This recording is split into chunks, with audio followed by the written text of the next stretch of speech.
I'm Qamar Dagar. I'm a pictorial calligrapher and I use Hindi and Urdu alphabets to create works based on my understanding of the language I speak. Actually, if you go traditionally, I mean, there's the system of Guru Shishya, or you have the institutions where you can learn. I would say Guru Shishya system is a very nice system of learning because you have the knowledge and wisdom of the Guru and everything, the experience of his, and when you're living together with him, or you have the opportunity to spend more time than in an institution. It is a very enriching experience. So this is one, institutions is another one, and of course now you have the internet, and you have various ways of learning, actually understanding the subject that calligraphy is. So these three broadly I would say.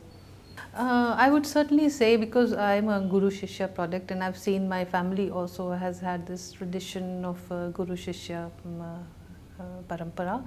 So for me that is the most wonderful, most important, I would say, because it's more than going to an institution where you may have classes for say 2 hours, 3 hours or whatever. But beyond that, I mean, suppose, because we are talking of arts, that means we are talking of, inspiration and moods.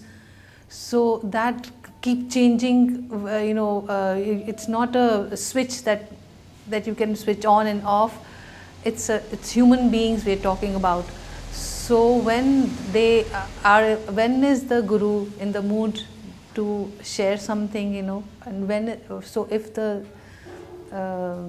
Shagird is there to receive it, I think that is something so rich and so precious. This can happen only in Guru Shishya system, so I am all for that. But of course I understand that this is not possible at all times. So I would say, in fact, I'll go on to say that institutions are also important, because they give you at least some idea of what this art form is about, and the practice that you must do and the regime that you must follow or whatever. So if it's a mix of two, when somebody is fortunate enough to learn both in both these systems, I think that is an ideal situation for me. And of course internet, definitely informations that are not maybe not so easily available, because it's about some other tradition that may help you in understanding your own system.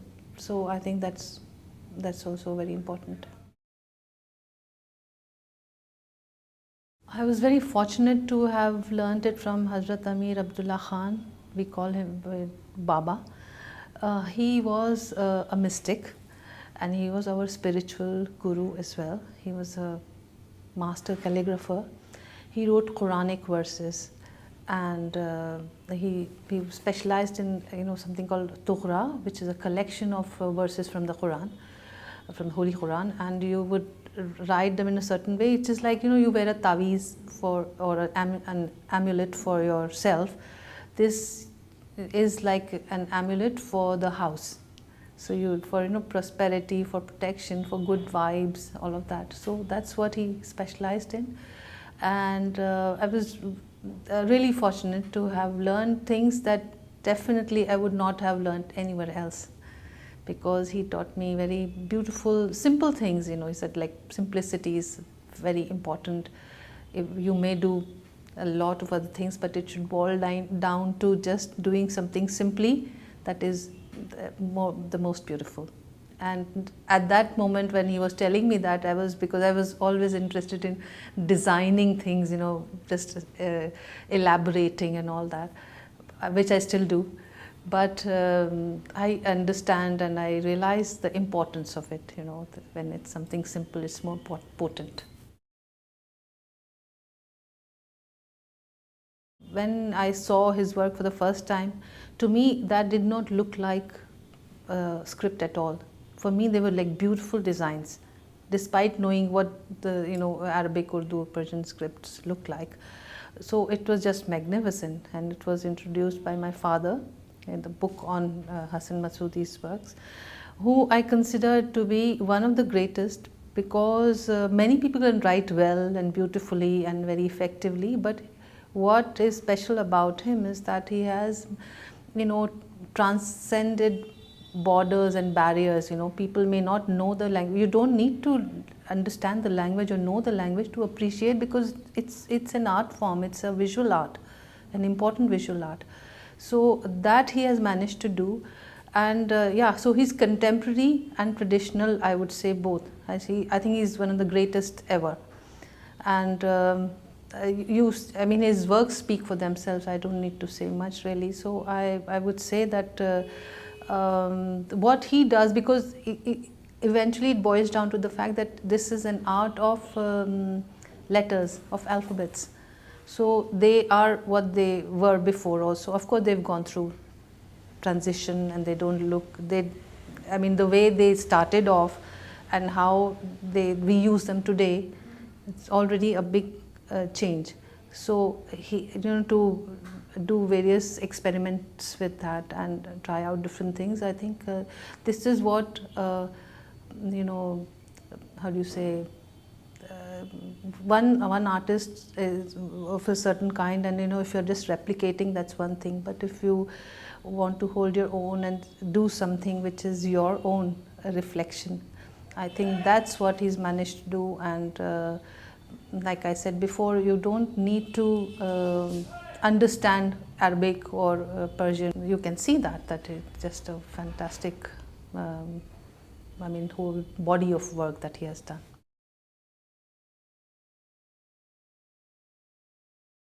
I don't know how it started really, to tell you very honestly. It was just, I suppose, the influences, your mahal, that one is brought up in, that remains throughout the life. So I suppose, I think that's got a lot to do with what was around me, or I was around.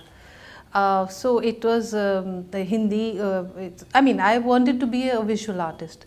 I wanted to design, paint, all of that, and I had a fairly decent handwriting. So I would write, I would spend a lot of time, writing nicely and maybe designing a little bit. So it started from there, and I cannot even remember.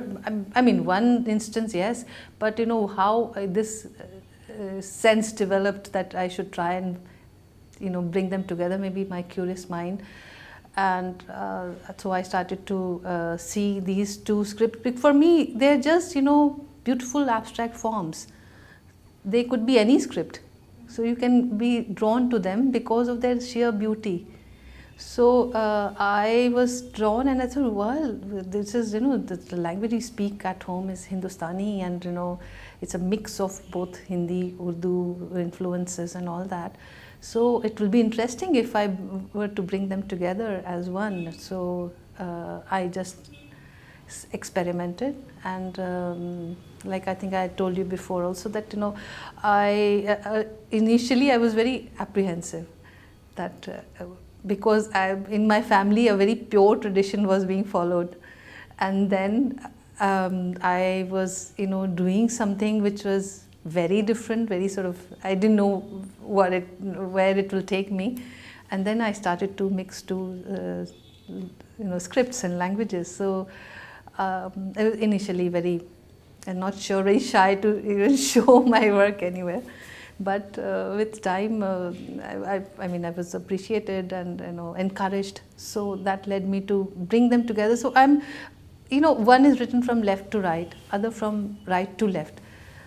Urdu from right to left, Hindi from left to right. So I feel it's a natural coming together of two streams.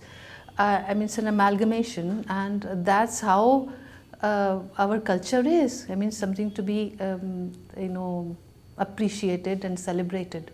And this is what, I mean, I like to do with my work.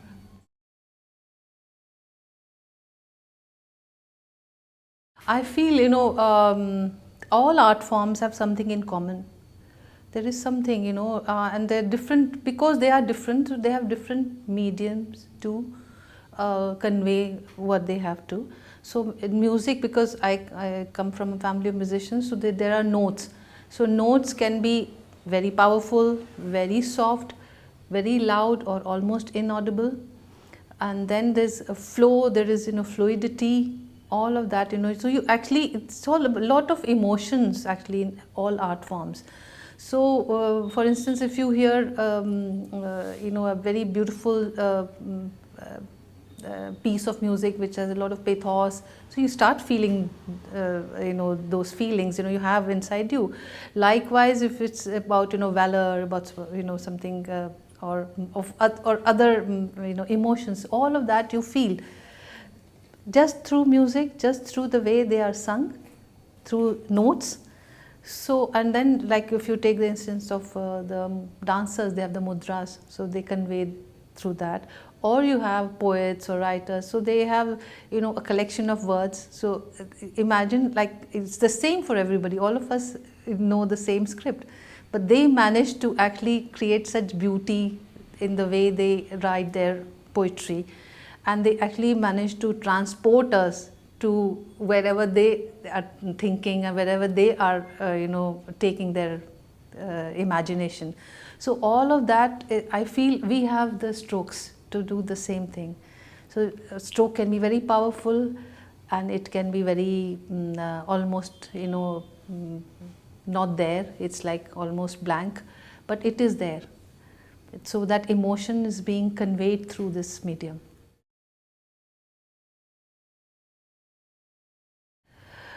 See, like any form, when it started off, and we're talking of so many centuries ago, so whatever was available, and then black is definitely it's so potent even today. Even in computers, when we want to print something, we're writing something, so the automatic choice is black. So and it's such a big innovation from how it started to today. So black that way is a very powerful color, and that was probably the only thing available at that time. So people started like that, and then since it was a tradition, and there was a certain way of following, and it's the guru shishya, I would say. There were no schools as we have today. So schools probably were formed later, when there were more than one person doing the same kind of thing. Then it started to build up like that. So black was the natural choice.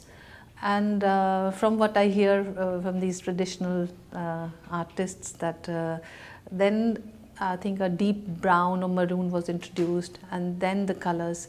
So I would say, colors speak a lot. They according to how they are used, what is used, how many, or all of that has something, how do you say, pressing to say. So I suppose that may have led to all the other innovations, because we were also innovating in the way we were using the script, how we were writing, how we were how they were rather, and how we do it today, not how we were from before. So like when I say innovation, so augmenting a line, or shortening it, broadening it, or all of this is part of this process. When you want to say something, something very delicate to something very powerful. So your all of these aspects play a very important role in how you're saying that. So usually, like you would say, the reds are supposed to be very powerful colors also. And for me, it is like there's no hard and fast rule as such. It's just what I feel like using at a particular time. Sometimes I could be using like a turquoise or a green for a long time with just a bit of gold in it or whatever, or a red, an orange. So it just phases that happen, and then you start to use, and there's some certain words that I am interpreting. For instance, I'll talk of myself only. So the colors, or there's some theme I'm working on. So what are these, so I choose, and then sometimes it just happens spontaneously also. Okay, maybe this is what I should do. I should bring together these two. Like, I would do, suppose I'm wearing something for myself. So these are the colors that may work together, that may not work together. So there's no hard and fast rule as such. So I use it according to how it is playing on my mind at that particular time. And then I create works around that. While practicing, I realized, I know, like I have told you before also, that I don't know whether I'm equipped to really answer this question, because it's such a process and it continues till the time you're no more. It's just something that goes on. And I feel while practicing, I realized that especially when you're using the qalam, you dip the qalam in the ink and then you start to make the stroke.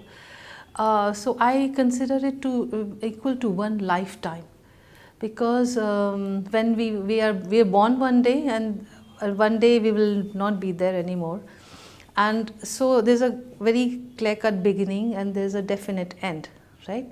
So when we are born, it's like the color is dark, and it's opaque. So you see the opaque and the transparent in the same stroke.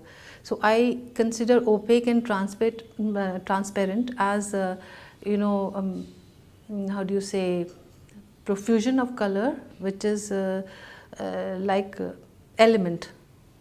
So it is there. It's like life. So we cannot see what it is. Clarity comes with time. So you start to see the opaque and transparent as something. When we have something, a lot of ink, we cannot see through. We like so full of that we cannot see through. So with passage of time, you see greater clarity of what you had and how you want to take this forward. So this is how I see calligraphy stroke, and so it's very living. I see its functionality, I see its importance in the present day. But for me, the human element must remain at all times. It should not, it's beautiful sometimes. This digital art can be also very interesting, and but if it's a reproduction, like someone created one thing and then you can make thousands of copies or whatever, that is fine, maybe for some purpose. But when I'm using the qalam and I may be writing the same thing, same way, over and over again, it's like practicing, but it cannot be replicated.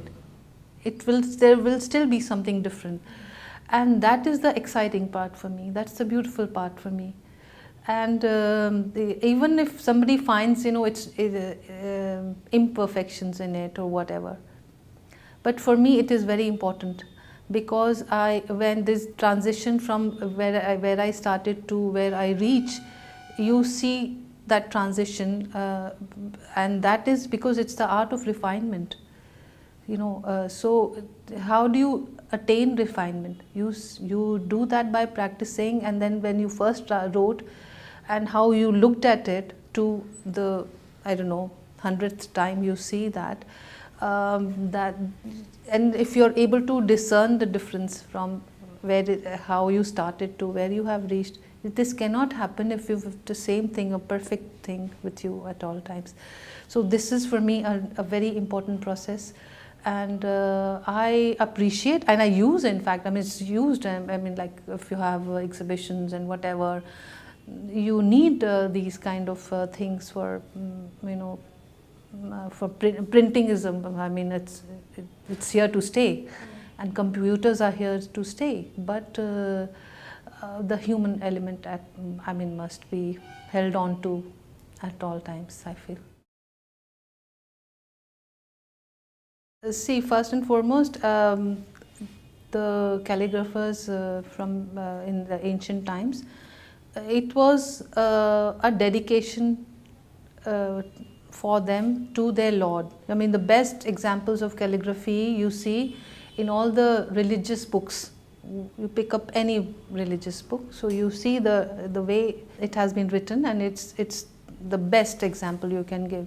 If you're talking of the religious book, the Quran Sharif,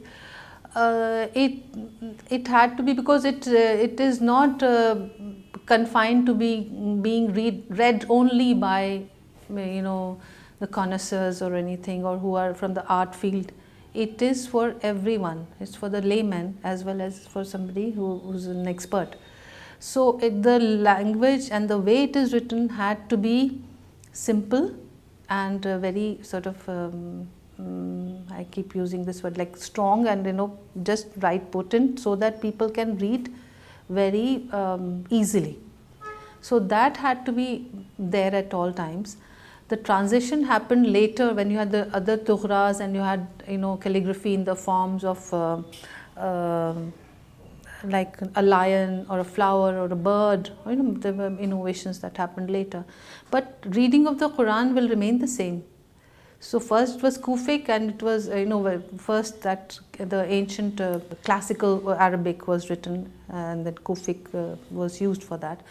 And with time, other styles came into existence, and they were used also. I mean, like in the present times, even Nastaliq is used, and other Naskh was used, you know, around the same time as it developed around the same time as Kufic.